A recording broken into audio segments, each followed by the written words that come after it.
Web 3.0 is taking our world by storm, and a big part of that is the NFTs, non-fungible tokens. These are huge in many areas to be able to monetize all kinds of different digital objects as well as physical objects. And in this episode of Agorapreneurs, we're going to cover a wonderful topic by interviewing Chris Russo. He's a person who really knows this well. When you hear the introduction that I had for him, you'll know why. Abundant amount of information, really good information, and you're going to love it. That's waiting for you on this episode of Agorapreneurs. Welcome to Agorapreneurs, standing for liberty and freedom, all done peacefully. Now, here is your guide, Terry Brock. Hello, hello, hello. This is Terry Brock. I hope you're doing well. Welcome to Agorapreneurs Live, where we talk about all kinds of things about Web 3.0, NFTs, and cryptocurrencies, and all kinds of good things. And today, I am so excited. We've got a special guest joining us who's going to talk to us about some of the wonders of what's going on out there in the world with NFTs and doing many, many good things for us. And he is now joining us along with my partner, Gina Carr. Gina, welcome aboard. Well, hello there. Thrilled to be here. And we have Chris Russo joining us today. Chris, we're so glad to have you. Welcome, joining us from your offices up there in New York, right? Absolutely. Thank you for having me.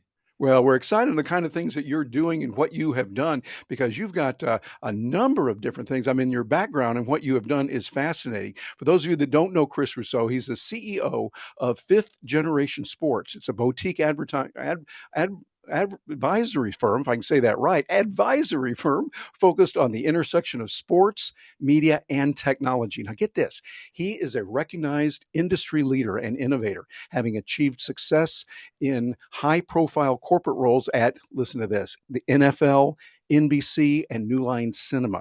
He's also an accomplished entrepreneur, having founded the largest independent digital sports company of its time, which is Fantasy Sports Ventures. And he has ultimately sold that to USA Today. But listen to this. Previously, Mr. Russo served as Senior Vice President, New Media and Publishing for the National Football League. Yeah, that NFL.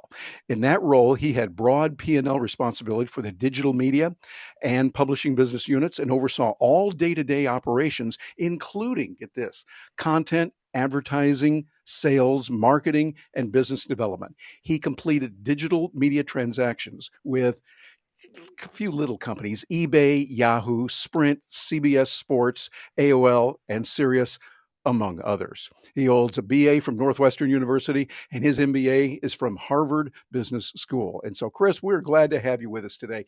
I want to start from the big picture, from the 35,000 feet. Remember when we used to fly those things called airplanes, long ago, before pandemic and all that? 35,000 foot. Tell us what's going on in the world of Web 3.0, and what do NFTs have to do with NFL and the National Basketball Association?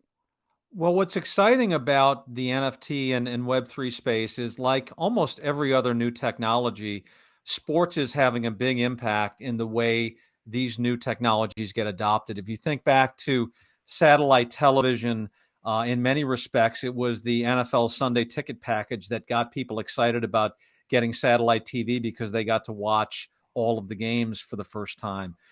When mobile technology came around from a content standpoint, you saw initially Sprint and then Verizon do deals with the sports leagues to have sports content drive adoption of something new. And now we're really seeing it in the digital collectible space and NFTs.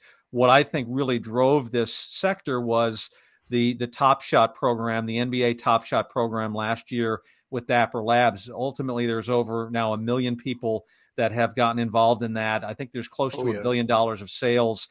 So Easily. It really took sports to drive that technology into mass adoption. Yes, indeed. Gina, what are your thoughts on that? Well, I think it's fascinating, and there's if there's anything I love, it's NFTs, and so it's so wonderful that we're doing this here on Valentine's Day. I know I'm wearing my red to commemorate Valentine's Day, and so glad that we're talking about things that I love with people that I adore here. So, Chris, tell us a little bit more. How are NFTs being used? Can you give us a couple of examples specifically? For the most part, in terms of sports to date, NFTs have primarily been used as a digital collectible. And we saw that initially with the NBA Top Shots product, which is effectively a video clip that is owned by the consumer via the NFT. We've seen other companies in the NFT space, Candy Digital, working with Major League Baseball. We've seen Autograph, a company that is owned by Tom Brady and others, create visual images around NFTs, again, primarily as digital collectibles. What we're also starting to see is NFTs as part of a broader gameplay environment. And for example, there's a company called So Rare out of Europe that has created a fantasy game around owning NFTs. So you can own NFTs not only as a collectible, but as a way of playing games against your friends and as a way of kind of continuing to get better at a certain activity. So I think what NFTs are primarily being used for today are digital collectibles and in gameplay in the world of sports. Okay, very good. Well, and just to roll it back just a little bit, how did you get started in all of this? Because this is a fascinating field. It takes a lot of study to get into it. We're studying and learning on our own. What was your entry into this? I've been, very involved in sports and technology since my days at the NFL, as you mentioned. So ran the digital media business there, then did a fantasy sports company. And then for the last 8 to 10 years, I've been an advisor/investment banker around sports and technology. And I would say a year ago, more and more of my clients started to really take a liking to what was happening in the NFT space. They either owned intellectual property and they wanted to find a way to exploit that in terms of NFTs, or they saw NFTs as being a big business opportunity for them and they wanted to potentially sell themselves to an NFT company or partner or JV with an NFT company. So it was really the market that drove it. And I saw an opportunity to get involved and help my clients. And so I learned as much as I could about the space. And really the way you learn is by talking to people who are really in it and getting involved in projects and initiatives. So that's been exciting. But I would say, it's been a pretty unprecedented year in terms of what's happened in sports and NFTs. Well, Chris, I hear you say digital collectibles, and for so many people who are in our audience, NFTs, they're hearing it more, but still wrapping their brain around, okay, I know what a baseball card is. And if I had a Babe Ruth baseball card from years ago, that has value. Can you explain in sort of fifth grader language, what is a digital collectible and what is special about an NFT? Yeah, I mean, the exciting thing about today's digital collectibles is that they are, from an authenticity standpoint and from a tradability standpoint and a storability standpoint, much better than a traditional trading card. The problem with traditional trading cards is, they can get damp, or they can get ruined, or you're selling it, but you're not 100%. The buyer's not 100% sure it's authentic. With a digital collectible, whether that's a digital collectible of some video or a visual image or some other kind of content element, there's the opportunity with the blockchain to effectively have a smart contract and have the ability to track that NFT and ensure its authenticity and track its future transactions in a way that really gives people the sense of security and feeling like they do have a one of a kind. That's really what non-fungible token is. It's a one of a kind collectible that you authentically own, and you can very easily transfer and trade with others. So again, I think for particularly the next generation of sports fans who plays video games, who spends all day on YouTube, who does all of these other kinds of things, owning something in a digital sphere is again, for them, just as exciting or more than owning a piece of cardboard with a picture on it. Yeah, absolutely. And even more so because that cardboard with a picture on it doesn't keep paying you, or you can't sell it as easily. Again, it Right. could go down and could go up, much like the NFTs too. Yep. But one of the things I'm curious about, because you get a chance to deal with some real big players there. First of all, who are some of the major companies that you see getting involved in this space, and what benefit are they seeing when you talk to them? What are they saying is why they want to get involved with it and be involved with it right now? Well, I would say that there are a couple of different ways of defining who are the big players in sports NFTs. On the one hand, there are these entrepreneurial companies like Dapper Labs, which did the Top Shot program, and they're going to do something here with the NFL shortly. Candy Digital, which is owned in part by a big commerce company called Fanatics. I mentioned So Rare, mentioned Autograph, owned in part by Tom Brady. There's another company called Zedrun, or product called Zedrun, which is about horse racing. Another one called Socios.com that does fan tokens. So there's 5 or 6 major companies that most of us hadn't heard of, 12, 16 months ago, that are really dominating the space. Many of them have raised hundreds of millions of dollars from premier investors. They have achieved valuations in the billions of dollars, and they're benefiting from this excitement among consumers in terms of buying NFTs and trading them. On the other side of the equation, you have the sports leagues, the teams, the athletes who are also making money because they are licensing rights to these entrepreneurial companies to create the imagery, create the video. And so they're now getting a piece of the pie as well. So frankly, economics drives a lot of it, which is driven ultimately by fan interest. And we're seeing a lot of that over the last 12 months, even though we have had some ups and downs along the way. We really do see a lot of excitement. Mm-hmm.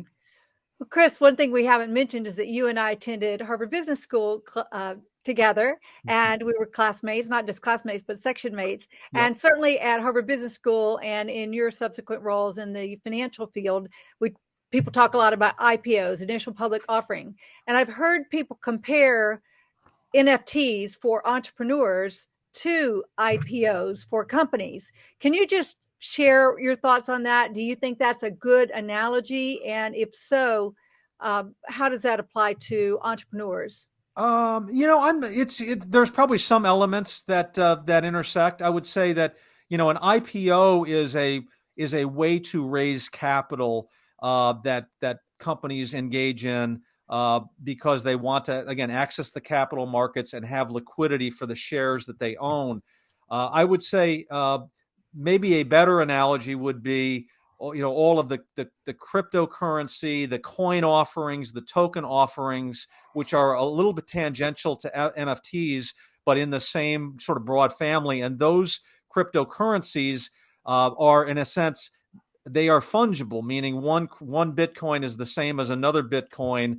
And so those are tradable in a way like currency, like shares of a security. And so I think those are probably more analogous. And there's certainly a lot of excitement going on more broadly in the crypto space. We saw that just yesterday on the Super Bowl, where there were ads for FTX, which is one crypto exchange, crypto.com, Coinbase. And so parallel to this NFT explosion is potentially the mainstreaming of cryptocurrency, which in and of itself is a huge business. Yeah, matter of fact, even yesterday they were calling it the crypto bowl in some places.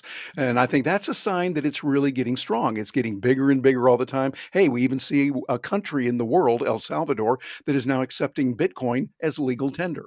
And so we see, okay, it's moving in that direction. But I want to step back and think, well, that's good. But when we go back to your field there in sports, in the sports leagues, how are they benefiting now from their involvement in crypto and NFTs and all of that? Yeah, well, there are a number of different ways. From an NFT standpoint, we talked about a little bit there, licensing rights and making money on NFTs like they would on a consumer product of other sorts, only this is a more advanced one. In terms of the crypto marketplace, a lot of teams and leagues are doing sponsorship deals. There was a naming rights deal done in LA by crypto.com that was an enormous, north of 100, enormous deal. We're seeing FTX and other big players spend a lot of money on sports sponsorship. But I think the leagues look at blockchain more generally as a very profound opportunity that doesn't just relate to NFTs or doesn't relate to tokens, but also gets involved in ticketing, where now a ticket might be blockchain related, where you can then track the transactions from one fan to another.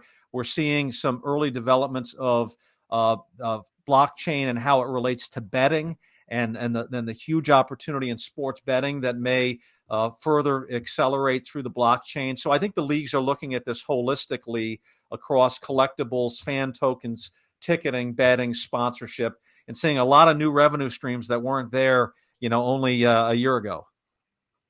Well, and how does that relate to them bringing in gamification or some sort of special benefit to sports NFTs?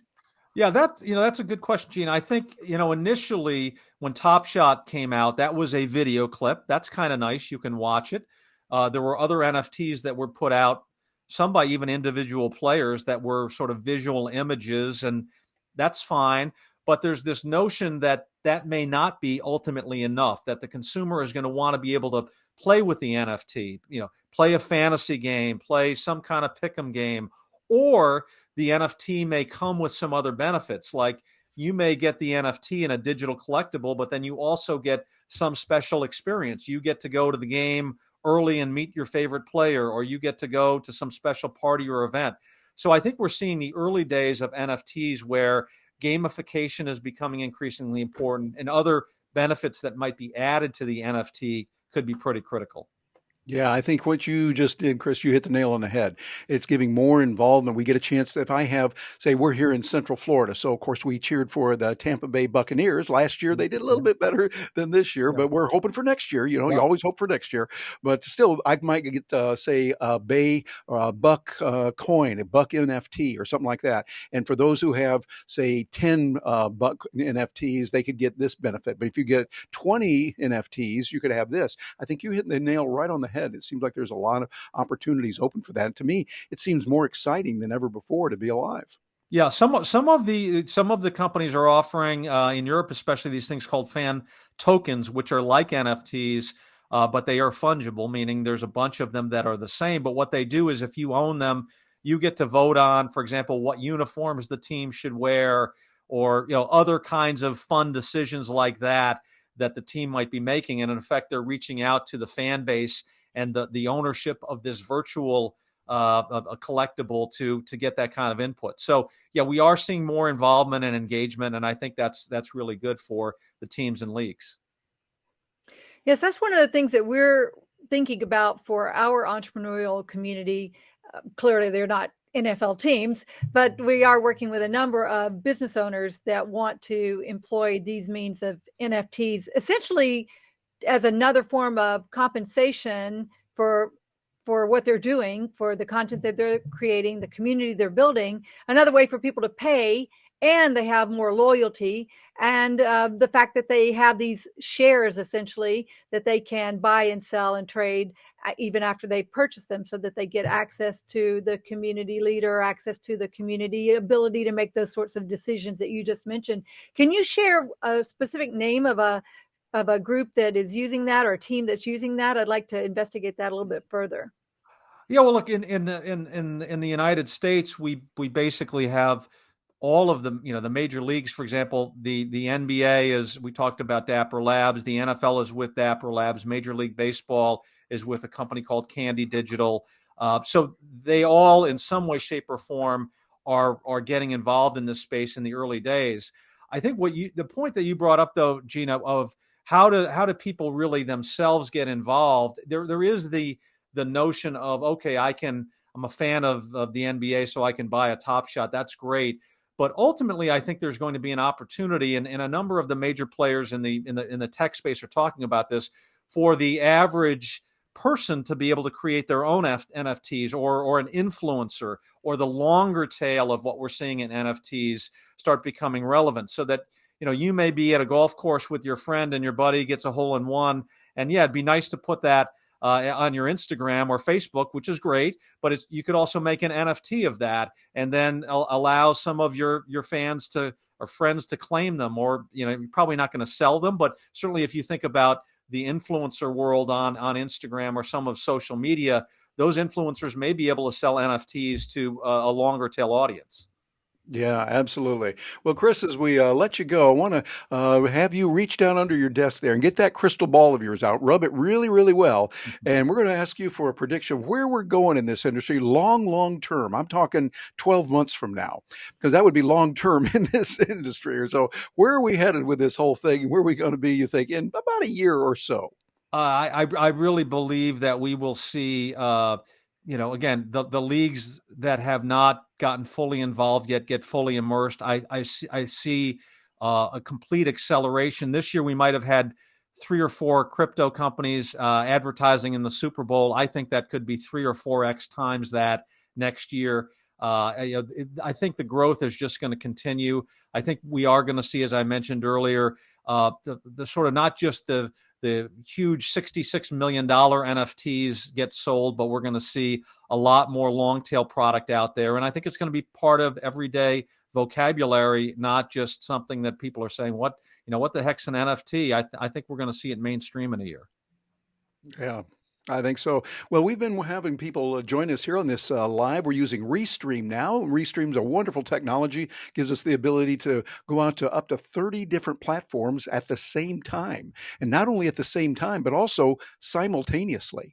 So I think it's pretty cool that it can do both of those. But Gina, we've had some people coming in with some comments and some recommendations, things like that. What do you see on the chat board there, Gina? Yes, well, a couple of questions is one of them is, do you have a recommendation on resources to help people learn more, Chris? Yeah, I'd say a couple of things. One is obviously you do searches and you look at articles, and there has been quite a bit written about this space in the business publications over the last 6 months. There are a number of good outlets: Sportico, Sport Business, where I do my weekly podcast, Sport Business Journal.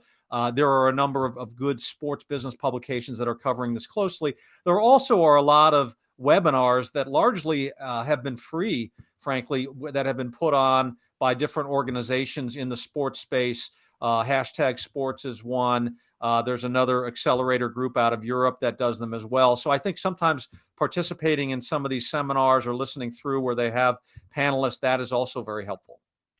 Okay. And Chris, we had another question come in from a viewer. They were talking about how VR is being used by sports teams. I can think of several ways myself, but I'd love to hear from you because you're right there dealing with the real world on that. Well, I would look at it in two lanes. One is VR is a way to enhance the content experience, and many of the leagues and teams are experimenting with that so that viewers at home, if they have an Oculus headset or whatever else is required for that particular application, they can see and feel like they are in the arena or on the field. And again, I think we're still in the early days of those kinds of experiences, but that's certainly one avenue. The other avenue is more from a training perspective.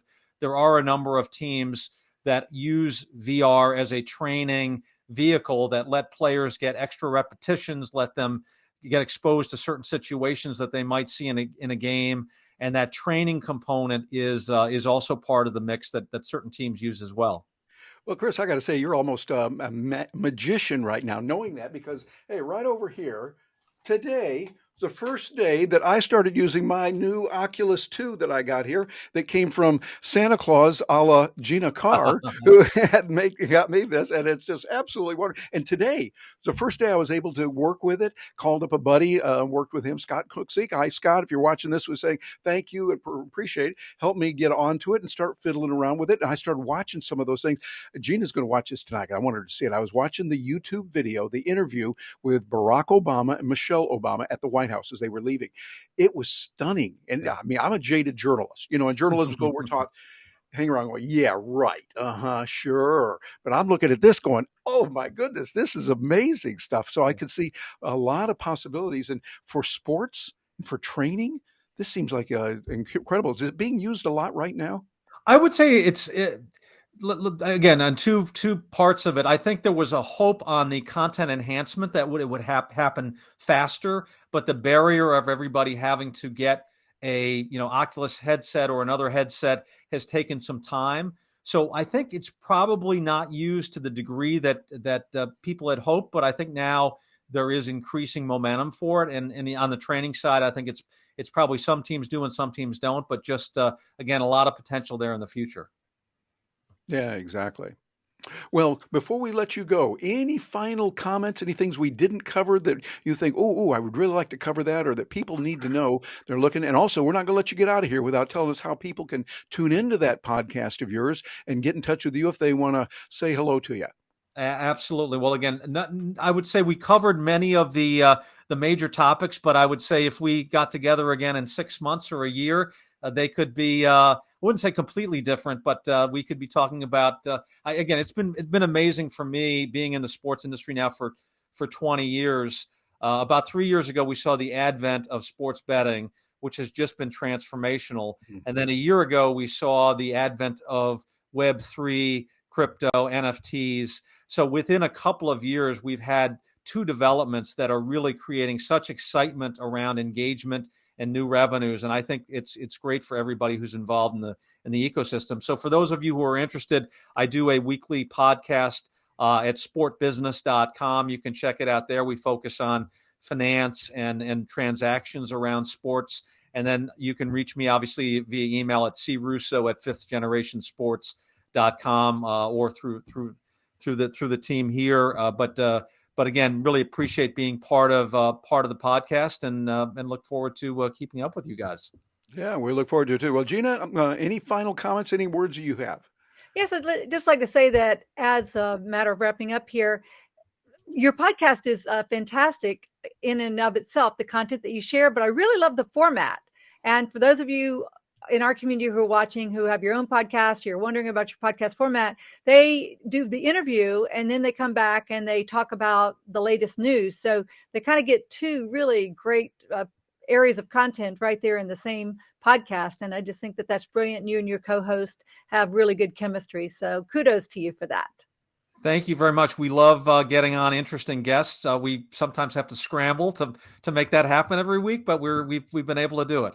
Yes, indeed. Well, we certainly did today on our podcast. Got a really good guest. And Chris, we appreciate you stopping by. And those of you that are watching this, think about what this guy said. He knows what he's talking about. And this has some applications for you. You might not be in the sports business. You might not be a player, but you have a business and the same principles can apply. What Chris said here can work really well. And make sure that you look into that. And by the way, a good way to do that is with our sponsor, which happens to be Video Rockstars. Video Rockstars is a group, matter of fact, owned by Gina Carr and me. And here's the way you can get in touch with it. And matter of fact, that handy dandy little QR code. Gina, are you impressed with that?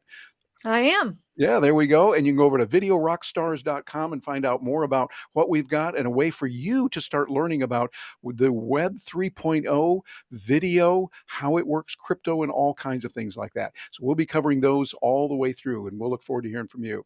So on behalf of all the folks at Agorapreneurs who believe in that live and let live lifestyle for entrepreneurs, getting out there and achieving life and going for it, I'm Terry Brock, and thanks for being with us today.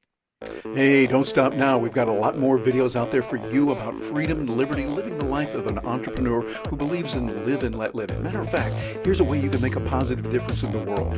Like this video, subscribe to the channel. That lets the algorithms know, those wacky algorithms know, that, hey, people like this kind of thing of live and let live and doing it in a peaceful way. Thanks for being here with us, and we're looking forward to hearing from you.